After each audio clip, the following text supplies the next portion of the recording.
Today I'm going to discuss biblical imagery, darkness.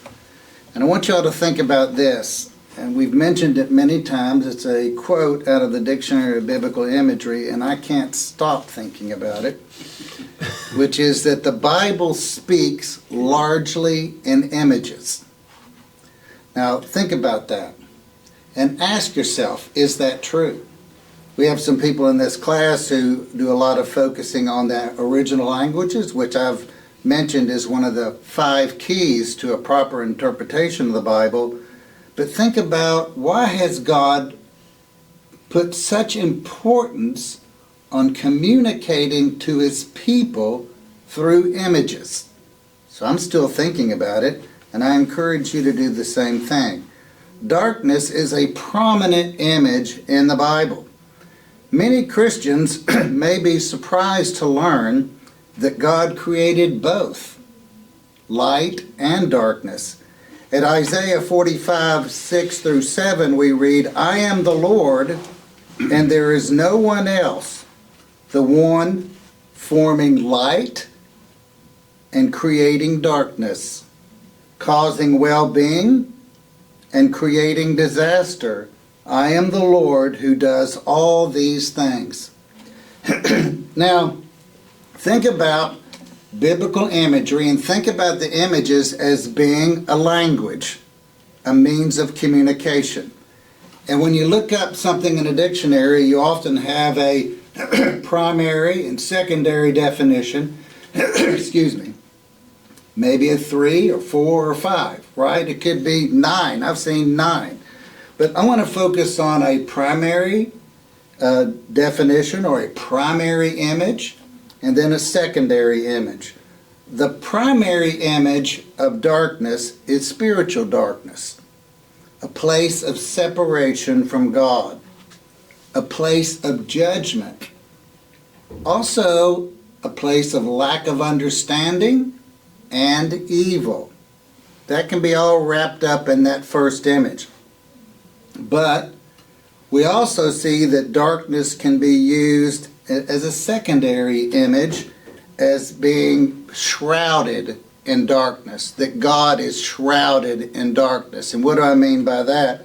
Because God is infinite and we are finite, Eric actually mentioned this last week, there's much about God that is always unseen and unknown. We will wrestle with that for eternity because God is infinite. There's always things about God that we are looking, wanting to see, wanting to understand. And that is a secondary image which is important. It's not as common as the primary image, but it's still something that we need to consider. At Ephesians 6:12, we learn that there are spiritual forces of darkness and wickedness. That can be a part of that image number 1, that primary image. At John 3:19, we read, "And this is the judgment, that light has come into the world, and people love the darkness rather than the light, for their deeds were evil." I don't know about you all, but I have thought about that a lot. Why is it that we prefer the darkness? I think that we have certain ways of looking at the world, and they were primarily focused on our own needs, wants, and desires, and that propels us through life. But there's a light out there that we, if you're in this room, you probably said, "I want to know more about that light." And then you leave the darkness. And you more and more, we more and more learn to live in the light. Many people prefer to be the God of their own lives. If we're honest, that's true. If you're the God of your own life, you'll make all the decisions for yourself. Maybe you'll think about some other people every now and then, but you are the God of your life. They want to preserve their autonomy and independence from God. They want to pursue their desires, lusts, without giving any consideration to the will of the Father. They want to pursue the lusts of the world, the lusts of the eyes, the lusts of the flesh. They want to live a life separate from God in the darkness. It's a preferred modus operandi. In John 8:12 we read, "Then Jesus spoke to them, saying, I am the light of the world. The one who follows me will not walk in the darkness." So if you don't want to live in the darkness, there's only one way out, and it's following Jesus Christ, who is described as being the light of life. Every human being is born into the darkness. So all our lovely, beautiful children, grandchildren, they actually start out existence, even though they have incredibly cute personalities and have so much promise in them as little human beings, they all actually start out just as we did, in the darkness. In the darkness. I didn't really make the decision to probably vacate the darkness starting until I was 19 years of age, when I first believed that Jesus is the Christ. Then after that moment in time, God encouraged me more and more and more and more to come into the light. Every human being is born into the darkness, and we are inclined to live that way unless we are, through various circumstances in life, or prodded, encouraged to seek the light. At John 12:46 we read, "I have come as light into the world, so that no one who believes or trusts in Jesus will remain in the darkness." So with this in mind, let's look at how the subject matter of darkness was developed in the Bible. At Genesis 1:4 we read, "God saw that the light was good, and God separated the light from the darkness." Again, darkness is a place of judgment, ignorance, unseeing, and unknowing. As a part of God's judgment on Egypt, you probably remember this, Moses reached out with his hand toward the sky, and there was a thick darkness in all the land of Egypt for 3 days. Again, the idea of judgment and separation from God. Again, that is a very prominent idea. And then we go to Mount Sinai. The Israelites stood at the foot of the mountain, and at the mountain there was burning with fire to the heart of the heavens, darkness, cloud, and a thick gloom. I think that idea gets back to this. There's something that we struggle with, that we as finite humans live in ignorance and a lack of understanding. And we can't, even though we perceive God, we can't fully grasp Him and see and completely envelop Him. He is infinite. We can trust Him, but He's something out there that is so big, so grand, so beyond what it means to be a human that we fully can't wrap our whole body around Him. Then we read that God spoke to us from the midst of the fire, from the cloud, and from the thick darkness with a great voice. Again, God is infinite and we are finite. Much about God is veiled to us, which makes life very interesting. We will always be learning. When you imagine existence going on into the eternal state, imagine that you will never quit learning. That there's always going to be more to discover and know, not only on a scientific level, but also on the spiritual level. It's never ending. There will always be certain things about God that are unknowable and veiled from us humans. So that's image number 2. That's the secondary image.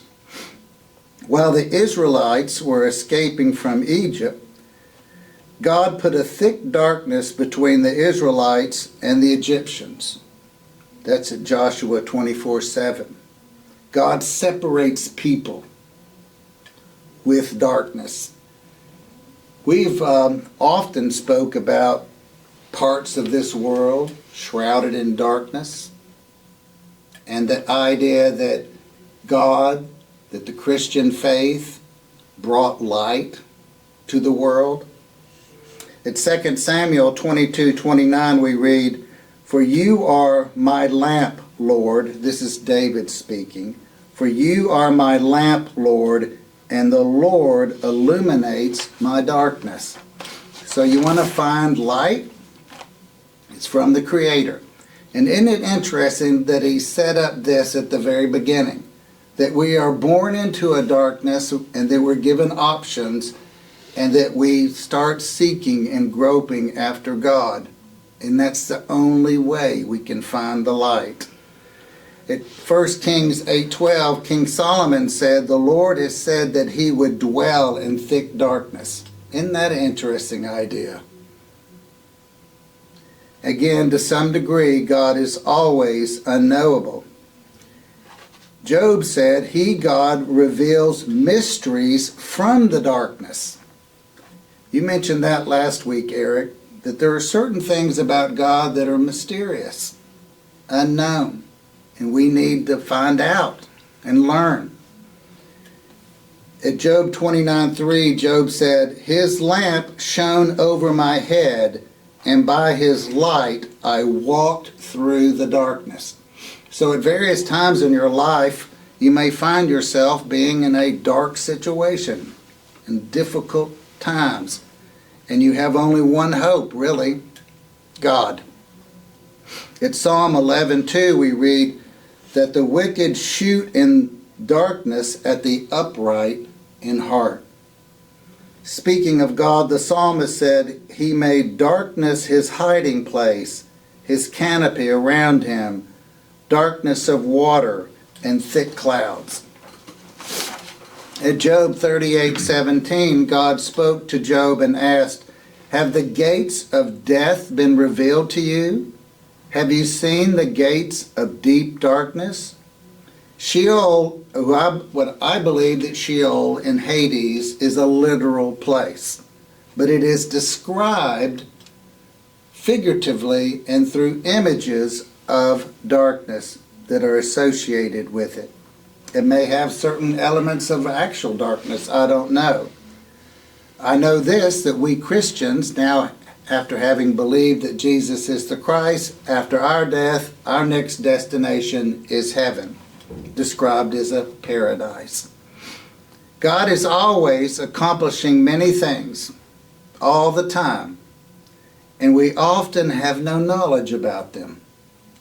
At Psalm 18:28, we read, "For you light my lamp, the Lord my God illumines my darkness." At Psalm 97:2, "Clouds and thick darkness surround him. Righteousness and justice are the foundation of his throne." At Psalm 112:4, we read, "Light shines in the darkness for the upright. He is gracious, compassionate, and righteous." At Psalm 139 we read, "Even darkness is not dark to you, and the night is as bright as the day. Darkness and light are alike to you." At Proverbs 2:13 we read, "From those who leave the path of righteousness to walk in the way of darkness," or apostasy. So we humans can find the right path. We can believe that Jesus is the Christ. We can start walking on that path, and then we can disregard it. If we disregard that path, we fall back into darkness. So people can depart from the path of light to walk in the ways of darkness. In Proverbs 4:19, we read, "The way of the wicked is like darkness. They do not know over what they stumble. Isn't that a strong image? I've done that many times, stumbled in the dark, fallen over things, tripped over things. My wife always laughs when I do it. She thinks it's funny. One time, I'll tell you, I was hit a poster bed right here in my middle of my forehead, and I just screamed out in pain. My wife immediately broke in laughter. My pain was always her pleasure. There's more to the story. So anyway, in Proverbs 20:20, he who curses his father or mother, his lamp will go out in a time of darkness. At Ecclesiastes 2:13 we read, then I saw that wisdom surpasses foolishness as light surpasses darkness. Think about that idea. Wisdom surpasses foolishness as light surpasses darkness. At Ecclesiastes 2:14 we read, the fool walks in darkness. At Isaiah 5:20, woe to those who call evil good and good evil, who substitute darkness for light and light for darkness. At Amos 5:18 we read, woe to you who are longing for the day of the Lord. For what purpose will that day of the Lord be to you? It will be darkness and not light. Meaning sometimes people have a bizarre desire or want for a cataclysm to occur. It's not a good thing. It can bring a lot of terrible things. Isaiah 9:2, Isaiah prophesying about the coming of Jesus Christ during the first century. So Isaiah is speaking hundreds and hundreds of years before the coming of Jesus Christ, described the first century AD. The people who walk in darkness will see a great light. That's speaking of first century Jerusalem, Palestine. The people who walk in darkness will see a great light, and those who live in a dark land, the light will shine on them. Isaiah prophesied of a time when humanity, will also see much better. You probably remember this image. He said as follows, and the light of the full moon will be like the light of the sun, and the light of the sun will be 7 times brighter, like the light of 7 days, on the day the Lord binds up the fracture of the people and heals the wound he has inflicted. That's Isaiah 30:26. So think about that. I took that literally through probably most of my Christian walk. I thought about a time, how's that going to work when the sun is 7 times brighter than it is today? Or the moon is 7 times brighter. I think we're to understand that the illumination of truth will be 7 times brighter, that we'll be able to see how things truly are. And the word, the number 7 is meant to be fullness and completeness. So there's a time coming when all of humanity will see things a lot better. And we can look forward to that. At Zephaniah 1:15 we read about the days of the Lord's judgment. The day of judgment, is a day of anger, a day of trouble and distress, a day of destruction and desolation, and a day of darkness and gloom, a day of clouds and thick darkness. So I'll give you a historical example of that. When Jerusalem was destroyed in AD 70, it was a time of darkness for many people in Israel, and all that preceded it. There was time of great disaster and difficulty, all after the rejection of Jesus Christ. It all built up to that time in AD 70 when the old covenant came to an end. Now let's look at the idea of outer darkness, which was discussed a little bit last week. At Matthew 8:5, we read about the Roman centurion's faith. Speaking of the Roman centurion, Jesus said, "Truly I say to you, I have not found such great faith with anyone in Israel." So I just spoke a few minutes ago about Israel being in a state of darkness in the first century, where things aren't really clarified too well in their thinking. They rejected the Messiah. And here's Jesus, the Messiah, complimenting the faith of a Roman centurion who was a part of the occupying force. Is that incredible? And Jesus was describing the faith of a Roman soldier, a part of the occupying army of Rome. Jesus said, "I say to you that many will come from the east and west and recline at the table with Abraham, Isaac, and Jacob in the kingdom of God. But the sons of the kingdom," meaning the Jews who were the rightful heirs, the descendants of Abraham, they were going to be rejected. But the sons of the kingdom, meaning many of those who are the genetic seed of Israel, will be thrown out into outer darkness. It's a spiritual idea. It's a place of spiritual darkness and ignorance. Imagine your Messiah comes to you and you don't recognize him, and your country's whole history was all focused on that moment in time when the Messiah would come, and you reject it? You reject the Messiah? That's pretty unbelievable. You will be thrown into outer darkness. In that place there will be weeping and gnashing of teeth. Historically, it was realized with the destruction of their nation in AD 70. But the idea is a place of spiritual darkness where you don't grasp the truth, the ultimate truth.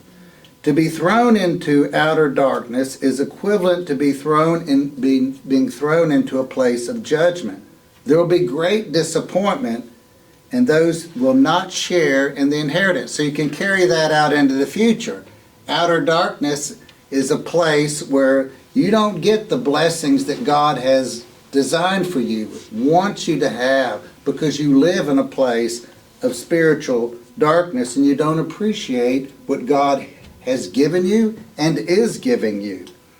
It's at Samuel 2:9 we read, "He, God, watches over the feet of his godly ones, but the wicked are silenced in darkness." Think about that. He, God, watches over the feet of his godly ones, and we spent a Bible study just focused on what it means to be godly. But the wicked are silenced in darkness. The idea of outer darkness is also mentioned at Matthew 22:13 and Matthew 25:30. The outer darkness is a place of judgment and is mentioned only in the Gospel of Matthew. In my opinion, that image is equivalent to the lake of fire, which is an apocalyptic image of God, of being in a place of God's judgment.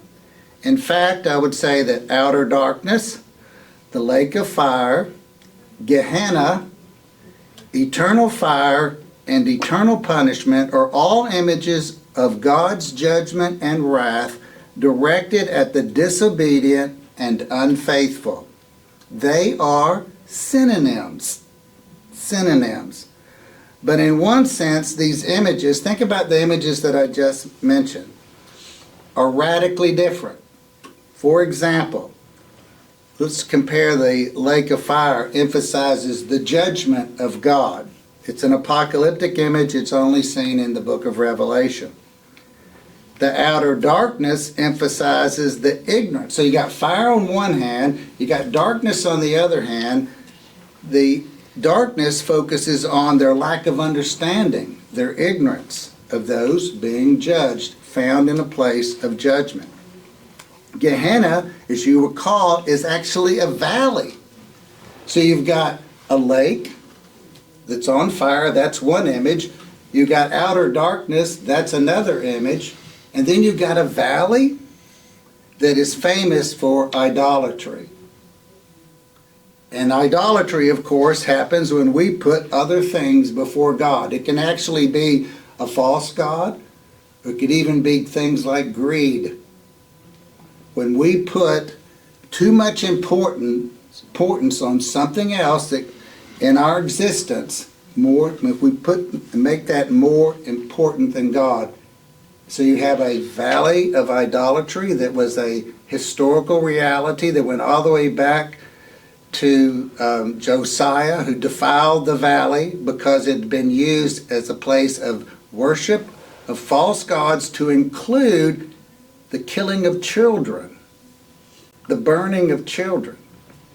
And that image was so powerful that it stayed all the way up to the time of Jesus Christ, and Jesus used that image, Gehenna, which was the valley of Hinnom, which is adjacent to Jerusalem, as a picture and image of being in a place of judgment from God. Lake of fire was used in the book of Revelation, and then we have also Matthew using outer darkness in Matthew. And I also believe that eternal fire and eternal punishment are also images. All five of those are images, all kind of telling you a little something different about the fire. And Matthew was, the audience of Matthew, wasn't it a Jewish audience? In other words, stressing the need to not be ignorant of the light. That might be true. I haven't really thought through that, so I feel like I can't really make a strong statement on that right now. I'm kind of caught me unprepared. What do you think? What do you think about Matthew, Tom? Yeah, the Matthew set of believers were probably Jews, because Yeah. I'll have to do the genealogies and all the parts. Yeah, I thought there was something in the beginning chapters Yeah. that indicated it was written more for a Jewish audience. There's certainly lots of references to Jewish writings in the Talmud and the Midrash and all that in Matthew. So that's a great thought to consider.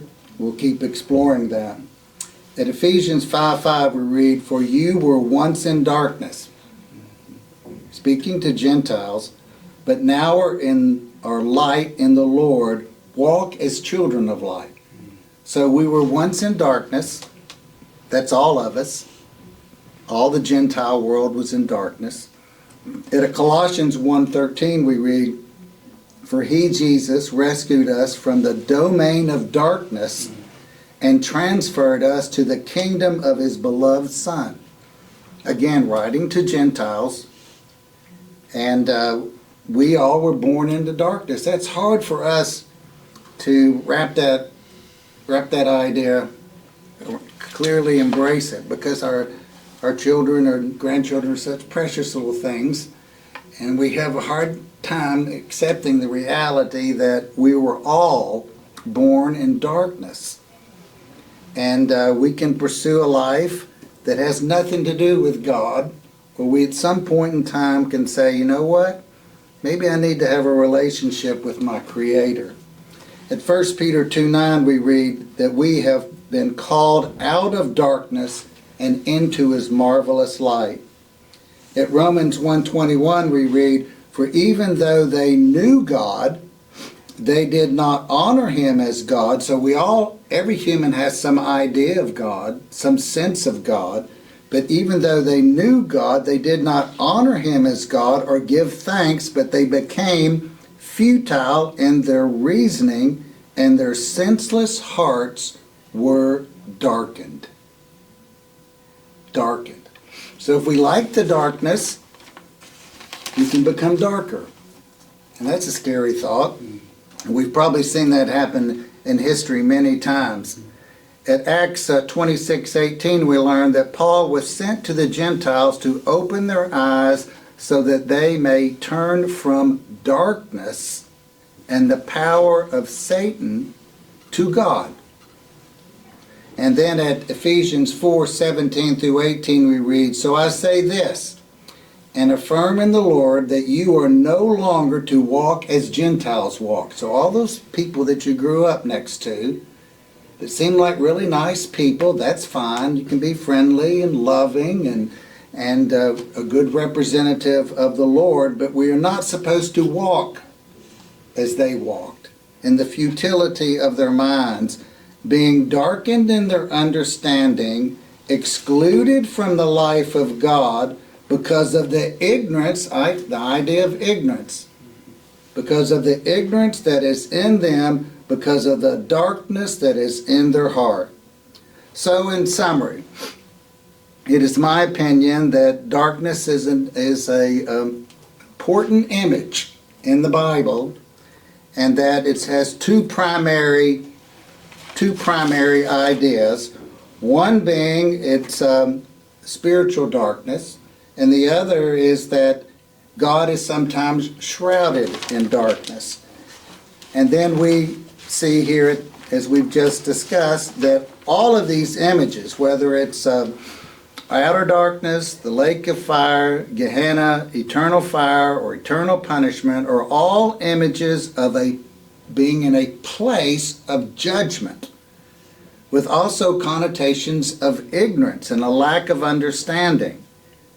And that is where God's wrath is directed, at those who live in a place of darkness, that are not seeking God.